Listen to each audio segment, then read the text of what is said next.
2020's here. What's your New Year's resolution? For the Chiefs, it's probably to win the Super Bowl.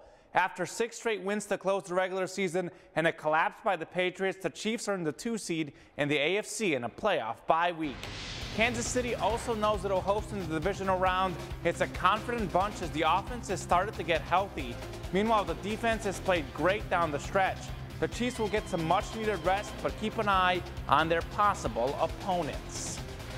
I'll definitely watch probably all the games, honestly. I mean, I'm kind of just a football fan like that and just see what's going on. But obviously, you're going to watch those games that are important to who you're going to get to play and try to focus on those. And then whenever you figure it out, watch as much film as possible in order to prepare yourself.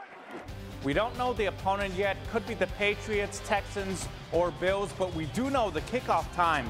Sunday, January 12th at 2:05 p.m. The game airs right here on KRCG 13. Mizzou's new football coach Eli Drinkwitz staying busy in the new year, as today he just added Bush Hamdan to his coaching staff as an assistant. Hamdan was Washington's offensive coordinator the past 2 years. The Tigers haven't announced his official role just yet. Meanwhile, the SEC has dominated in bowl games, 4-1 in 2019 and 3 more games on the first day of 2020. The big one going on right now in the Sugar Bowl as Georgia leads Baylor 26-7 in the third quarter. Jake Fromm has 2 touchdown passes. Nick Saban and Alabama taking on Michigan in the Citrus Bowl. Had they beaten Auburn, they might have made the college football playoff. No Tua, no playoffs, but the Tide on a roll anyways. Mac Jones up top to Jerry Jeudy for an 85-yard touchdown, 204 receiving yards for Jeudy. He'll be playing on Sunday, folks. More deep balls for Alabama and Jones, this time to Devontae Smith, the hero from the national championship 2 years ago, for a 42-yard touchdown. So many talented receivers for Alabama.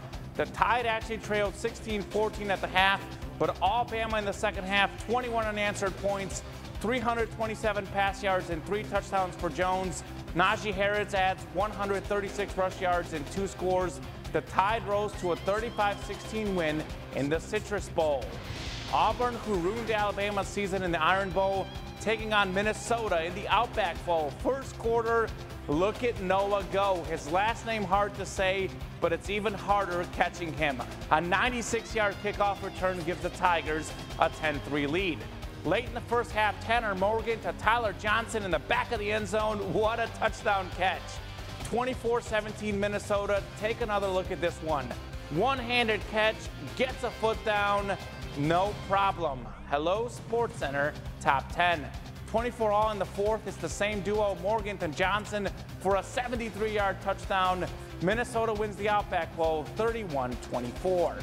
And the only bowl game today not featuring an SEC team, the Rose Bowl between Oregon and Wisconsin. Third quarter, the Badgers on the goal line, going for it on 4th down as Mason Stockey punches it in for a 24-21 Wisconsin lead. It was 27-21 in the fourth, but Danny Davis fumbles and Oregon recovers inside Wisconsin territory.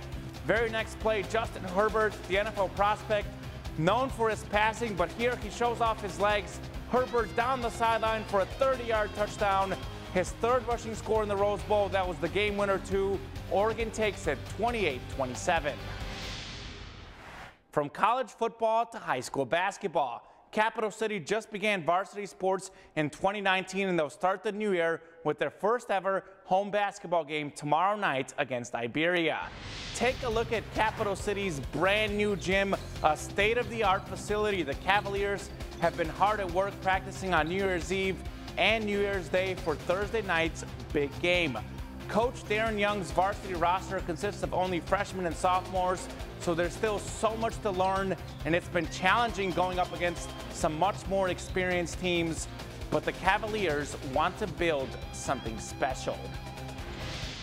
Well, one thing I want to make as kind of a staple and a pillar to this program is that we're not going to be outworked. We're going to make sure that we're always the team that's the most prepared, the team that's gone over every single attention to detail, and the team that, like I said, is just really going to outwork everybody else. I take a lot of pride. It's an honor playing for this team. It's not a right, it's a privilege. Starting out as freshmen and sophomores, it's kind of hard getting on the winning track. And so we just got to come out every day harder and harder to make sure that we're able to establish ourselves as one of the big basketball programs here in Dutch City. Capital City hosts a good Iberia team in the home opener tomorrow night. The varsity tip-off set for 7 p.m. And that is a really cool basketball gym. I'm just walking around. It's going to be good to be up there tomorrow night. So I'm excited for them. It's a new facility, you know, new school. Let's go. Let's go. All right. Thanks, Kamen. And Elise will be in with a recap of the forecast next.